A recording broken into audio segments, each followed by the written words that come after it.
partage mon quotidien sur les réseaux sociaux, je me fais souvent dire « Hey non, mais t'as l'air tellement parfaite comme éducatrice, là! » Donc aujourd'hui, je vous fais une petite vidéo pour vous nommer les raisons pourquoi je suis une mauvaise éducatrice.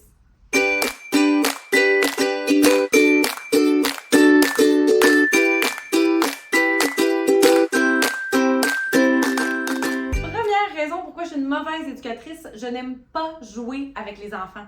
J'aime pas ça. J'ai joué quand j'étais petite, là, j'ai des nouveaux intérêts maintenant, tu comprends? Ça me tente plus de faire semblant d'être méchant, ça me tente pas de jouer au bonhomme, ça me tente pas de faire semblant de manger du spaghetti, ça me tente pas. Je le fais comme parce que je le fais, mais le moins souvent possible. Raison numéro 2, je suis incroyablement impatiente, puis souvent quand les gens voient qu'on est éducatrice, ils sont comme « Ah, ok, fait que t'es full patiente », puis je suis comme « Absolument pas ». Je suis tellement impatiente, puis le pire, c'est que je suis une personne incroyablement lente. C'est comme si je demande de la patience aux gens autour de moi, mais j'ai de la misère à en offrir en retour. Puis le pire, c'est quand j'ai chaud, puis on s'entend qu'en tant qu'éducatrice, on a souvent chaud. Quand j'ai chaud, là, c'est comme, c'est pas le temps, là.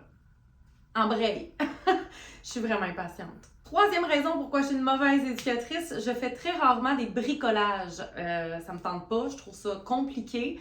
Je vais faire de la peinture libre, mettons tout le monde sur une grande feuille, puis après ça on la prend puis on la met à la poubelle. Fait que les enfants rapportent rarement des bricolages du CPE et parfois ça me fait sentir comme une mauvaise éducatrice parce que c'est ce qu'on voit le plus sur les réseaux sociaux ou partout, c'est que les enfants font des bricolages puis pas moi.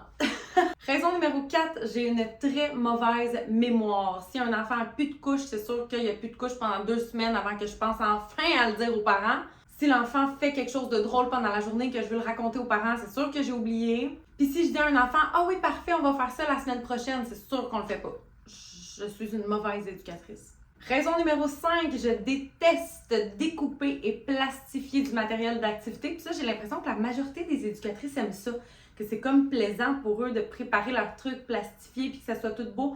J'aime le résultat final, mais si je pouvais payer quelqu'un pour découper et plastifier à ma place, c'est sûr que je le ferais. Je déteste ça. Je trouve que c'est tellement comme une perte de temps. J'ai l'impression que je suis censée aimer ça, fait que ça me fait sentir comme une mauvaise éducatrice. Raison numéro 6, je suis une éducatrice très plate qui n'aime pas se déguiser. Genre, je m'arrange souvent pour être en congé à l'Halloween, puis s'il y a des journées spéciales comme pirate, explorateur, sorcière, peu importe, je me déguise pas.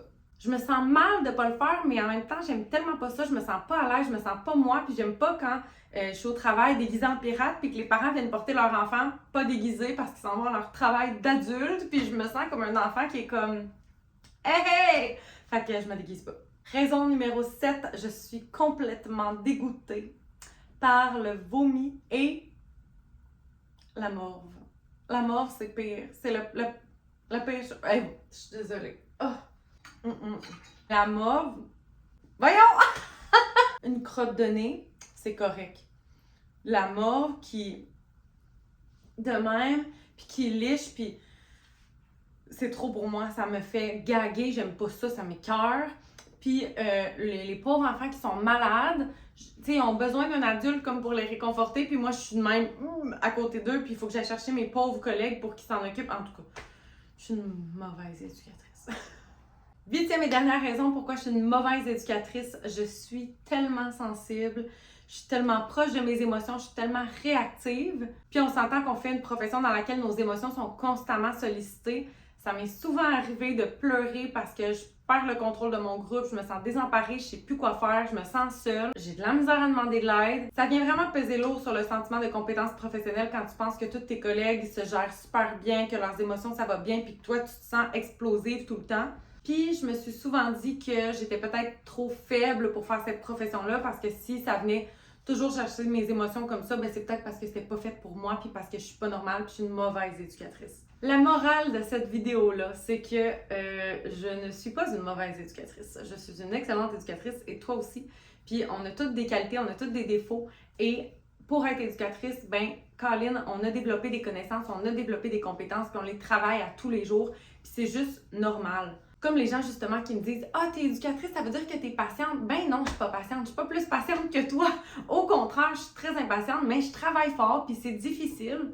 Être éducatrice, c'est vraiment pas censé être facile. On travaille avec des humains à la base, mais en plus que ce soit des humains, ben ce sont des petits humains qui ne comprennent pas tout, qui font pas nécessairement attention à nos émotions, à nous. Quand nous, on est là, on donne, mais eux, ils sont petits, ils comprennent pas tout, ils peuvent pas nous aider, ils peuvent pas prendre notre charge émotionnelle comme nous, on essaie de prendre la leur.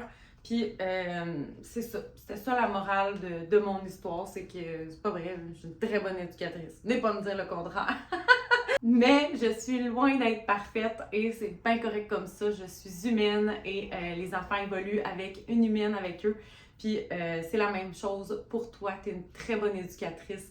C'est pas parce que les enfants viennent chercher tes émotions ou ta patience ou parce qu'il y a certaines composantes de la profession que t'aimes pas que tu es une mauvaise éducatrice. Les enfants sont chanceux d'avoir avec eux des humains autour d'eux pour grandir, pour avoir de la chaleur. Puis même si c'est pas toujours parfait, on est hot. On est hot en tas de le faire. Je sais pas si tout le monde comprend à quel point on est hot, mais nous, on le sait à quel point qu'on est hot. Fait que je trouve ça important de vous le dire aujourd'hui à quel point vous êtes des machines. Vous êtes des machines. C'est malade. C'est malade. Fait que voilà. Bonne journée.